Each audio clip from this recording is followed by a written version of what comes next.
बिस्मिल्लाहिर्रहमानिर्रहीम। अस्सलामु अलैकुम वरहमतुल्लाहि वबरकातुहू। नाज़रीन इकराम, कैसे हैं आप? खैरियत से हैं? अल्लाह ताला से दुआ करते हैं कि अल्लाह ताला आपको हर हाल में खुश रखे। नाज़रीन इकराम, जब मुसलमान उहद के मुकाम पे एक शानदार विक्ट्री के बिल्कुल करीब थे और मुस्लिम मुजाहिदीन एक नई तारीख़ रकम करने वाले थे, ऐसे में जो वो तीरंदाज जिनको अल्लाह के नबी अलैहिस्सलातु वस्सलाम ने पहाड़ी के ऊपर जो है वो मुतय्यन किया था, उन्होंने एक बड़ी ही खौफनाक गलती कर दी। हुआ ये कि जब मुस्लिम मुजाहिदीन कुफ़ार को मार रहे थे, उनके पीछे दौड़ रहे थे और साथ साथ माल गनीमत भी इकट्ठा कर रहे थे, तो ऐसे में वो 50 लोग जो कि पहाड़ी के ऊपर मौजूद थे, वो आपस में कहने लगे कि तुम्हारे भाई तो माल गनीमत जमा कर रहे हैं और अल्लाह ताला ने उन्हें फ़तह नसीब फरमा दी है, तो ऐसे में यानी उनका कहना ये था कि हमें भी इसमें शरीक होना चाहिए। तो ऐसे में जो उनके इस गुमान का, इस दस्ते की ज़िम्मेदारी जिनको सौंपी गई अब्दुल्लाह बिन जुबैर को,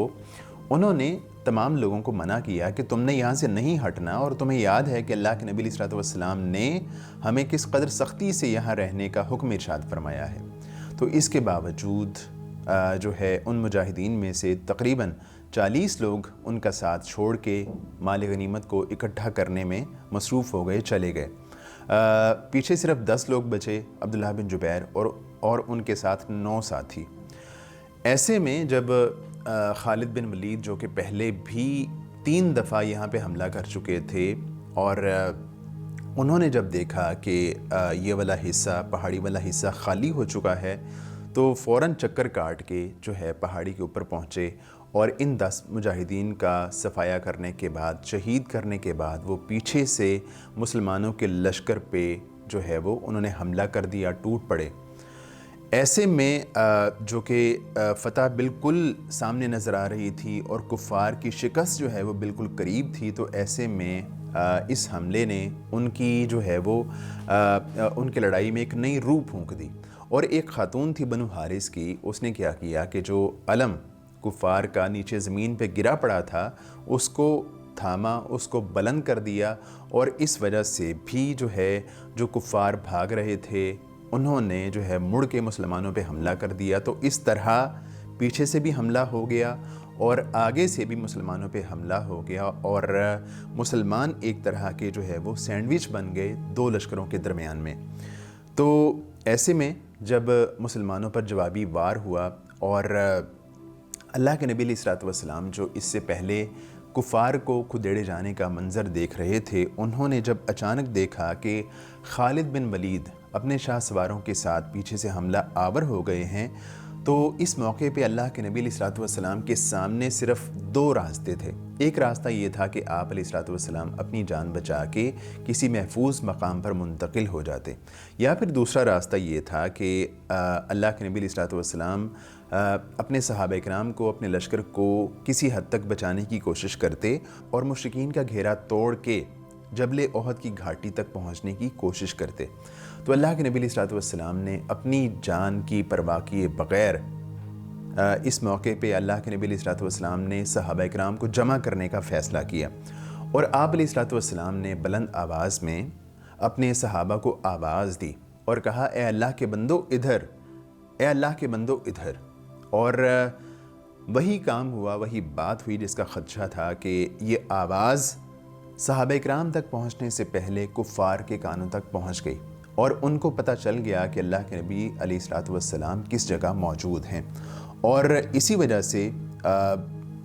जो है उसके बाद चंद ही लम्हात में इस जंग का मंज़र बिल्कुल बदल चुका था, और कुफ़ार नबी करीम अलैहिस्सलातु वस्सलाम के गिर्द जो सहाबा इकराम मौजूद थे, उन पर पूरी जो है वो तंदही के साथ हमला आवर हो गए। और अल्लाह के नबी अलैहिस्सलातु वस्सलाम के गिर्द जो चंद सहाबा इकराम मौजूद थे, जिनमें हज़रत साद बिन अबी वक़ास हैं, हज़रत अबू तलहा रज़ियल्लाहु अन्हु हैं, उन्होंने अल्लाह के नबी अलैहिस्सलातु वस्सलाम की जान का दिफ़ा अपनी जान से बढ़ के किया, और उन्होंने अपने आप को अल्लाह के नबी अलैहिस्सलातु वस्सलाम के सामने बिल्कुल ढाल बना लिया। जो भी तीर आते थे वो हज़रत साद बिन अबी वक़ास और हज़रत अबू तलहा को लगते थे। तो ऐसे में जब अल्लाह के नबी अलैहिस्सलातु वस्सलाम ने اپنے صحابہ کرام کو آواز دی تو جو قریب صحابہ کرام تھے اور اللہ کے نبی علیہ الصلوۃ والسلام کے پاس پہنچنے والے صحابہ کرام میں سے جو سب سے پہلے صحابی تھے وہ جناب ابو بکر صدیق رضی اللہ عنہ تھے۔ لیکن اس وقت تک مسلمانوں کا بے تحاشا بہت سا نقصان ہو چکا تھا۔ اللہ کے نبی علیہ الصلوۃ والسلام کے گرد 7 انصاری صحابہ میں سے 6 صحابہ شہید ہو چکے تھے اور 7ویں انصاری زخمی پڑے تھے۔ تو جناب ابو بکر صدیق رضی اللہ عنہ جب پہنچتے ہیں تو اس وقت اللہ کے نبی علیہ الصلوۃ والسلام کے دندان مبارک بھی شہید ہو چکے تھے، اور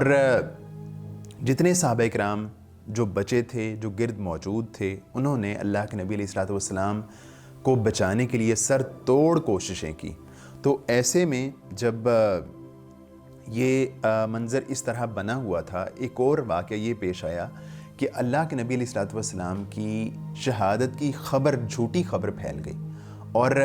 ایسے میں جو صحابہ کرام لڑ رہے تھے ان کے حوصلے بھی ٹوٹ گئے، ان کے حوصلے بھی پست ہو گئے۔ لیکن اس جھوٹی خبر کے پھیلنے کا ایک فائدہ سمجھ لیجئے یہ ہوا کہ جو کفار تھے ان کے حوصلے بھی کسی حد تک جو ہے وہ کم ہو گئے، ان کے وار میں اور ان کی لڑائی کی شدت میں کسی حد تک کمی واقع اس لیے ہو گئی کہ انہوں نے سمجھا کہ ہمارا کام تو اب ہو گیا، اللہ کے نبی علیہ الصلوۃ والسلام شہید ہو گئے اور ہم جو بات چاہتے تھے وہ ہو گئی۔ تو اس کے بعد کیا ہوا کہ جو کفار تھے انہوں نے جب سنا کہ اللہ کے نبی علیہ الصلوۃ والسلام شہید ہو گئے ہیں تو انہوں نے مسلمانوں کا مال جمع کرنا شروع کر دیا اور مسلمان شہداء کا موصلہ کرنا شروع کر دیا۔ نبی کریم صلی اللہ علیہ وسلم نے اس موقع پہ ایک کام یہ کیا کہ جو حضرت مصعب بن عمیر رضی اللہ عنہ کی شہادت کے بعد جنگ کا علم تھا، آپ علیہ الصلوۃ والسلام نے وہ حضرت علی رضی اللہ عنہ کے ہاتھ میں تھمایا۔ انہوں نے بڑی ہی بہادری کے ساتھ کفار کا مقابلہ کیا اور مسلمانوں کا ایک جو ہے بڑی زبردست حکمت عملی کے ساتھ دفاع کیا۔ ایسے میں اس بات کا امکان پیدا ہو گیا کہ اللہ کے نبی علیہ الصلوۃ والسلام کفار کے نرغے میں آئے ہوئے صحابہ کرام کی طرف جو ہے وہ ایک راستہ بنائیں۔ تو اللہ کے نبی علیہ الصلوۃ والسلام نے اس کام کے لیے اپنا قدم بڑھایا اور صحابہ کرام کے قریب پہنچے۔ تو صحابہ کرام نے جب دیکھا کہ اللہ کے نبی علیہ الصلوۃ والسلام ابھی حیات ہیں، تو سب سے پہلے جنہوں نے اللہ کے نبی علیہ الصلوۃ والسلام کو دیکھا وہ حضرت کعب بن مالک رضی اللہ عنہ تھے، اور انہوں نے بلند آواز سے چیخ ماری اور کہا کہ اے مسلمانوں، اللہ کے نبی علیہ الصلوۃ والسلام حیات ہیں، زندہ ہیں۔ تو یہ بات سننے کے بعد جو ہے اللہ کے نبی علیہ الصلوۃ والسلام نے ان کو خاموش رہنے کا اشارہ کیا۔ تو اس کے بعد جب اللہ کے نبی علیہ الصلوۃ والسلام کے گرد چند مزید صحابہ کرام، تقریباً 30 صحابہ کرام جمع ہو گئے، تو آپ علیہ الصلوۃ والسلام نے بڑی ہی جو ہے وہ ایک حکمت کے ساتھ جو احد کی گھاٹی تھی، پہاڑی تھی، اس طرف پیش قدمی کرنا شروع کی، اور بڑی ہی کامیابی کے ساتھ ان صحابہ کرام کو بچا کے اللہ کے نبی علیہ الصلوۃ والسلام احد کی گھاٹی تک پہنچنے میں کامیاب ہو گئے۔ اور یہ بہت بڑی حکمت تھی، اور اللہ کے نبی علیہ الصلوۃ والسلام کی عبقریت تھی کہ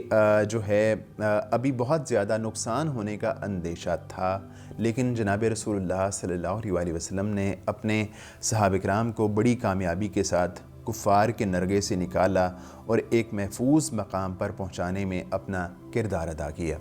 اس کے بعد کے حالات و واقعات پہ بات کرتے ہیں آئندہ ایپیسوڈ میں۔ اجازت دیجیے، اللہ حافظ ناصر۔